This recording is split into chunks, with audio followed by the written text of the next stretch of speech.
Thank you. Thank you. Welcome to Roland Grimes, Not Just Sports and Entertainment Show. I'm your host, Roland Bubba Grimes, once again shooting here live at Everlasting Life Restaurant in Capitol Heights, Maryland. Wonderful Tuesday night. We finally got a break from the snow, and there's some gorgeous people out here in the audience, and you'll get a chance to meet and greet some of them very shortly. However, as we do this quick introduction, I want to address an issue that's going on right now in the corporate marketplace, something that's real near and dear to me and many of my brothers and sisters across the nation. 30-something years ago, I played football on the intercollegiate level with Syracuse University. And for the last 30-something years, we've been having many conversations about the compensation of athletes while they're still playing. And there's been this major controversy going on, essentially a battle between labor and management, so to speak, over whether or not these college athletes should be indemnified beyond the aspect of an academic scholarship, room and board, when they're making millions and millions and millions of dollars a year for the institutions. However, you courageous young men out there who have joined forces with your attorneys and have now filed a lawsuit, I want to thank you for having the courage to do something that I did not do 30 years ago. It's not a matter of right or wrong. It's not a matter of should or shouldn't.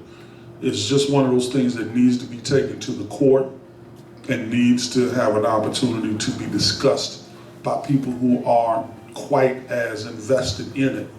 You know, I think in some ways, if this were a third world country, we would criticize those folks as participating in what we would call slave labor.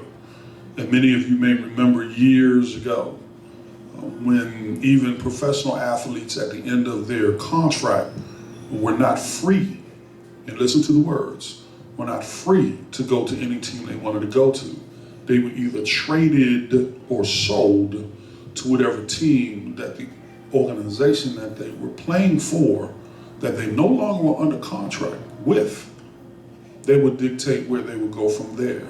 So anytime you hear the words free, trade, and sold, to me it creates some other kind of connotations based on my understanding of history in America.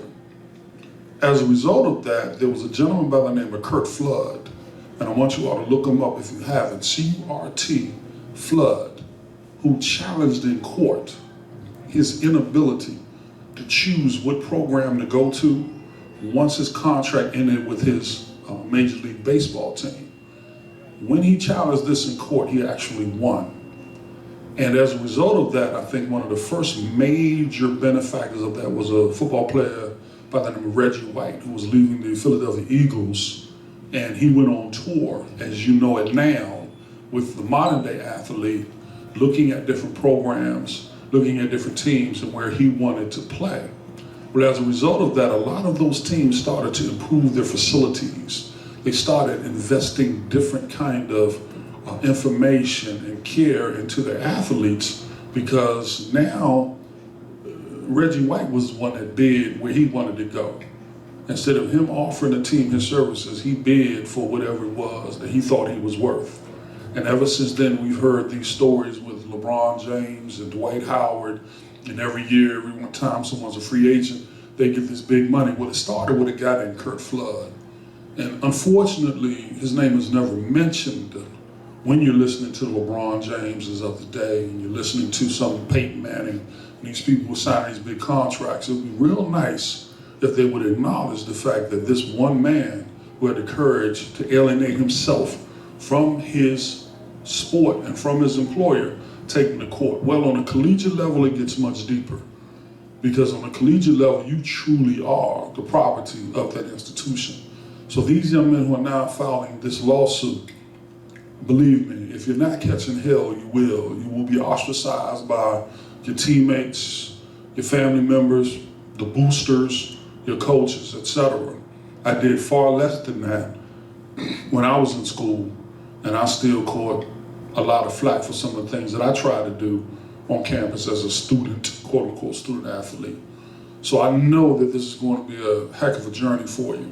And I just pray that whether you win the suits or lose them, that 10 years from now, we'll remember who you were, and that your name will be included and added to the history books. This isn't about athletics. This is about corporate America, continuing to control the movement of a labor of people.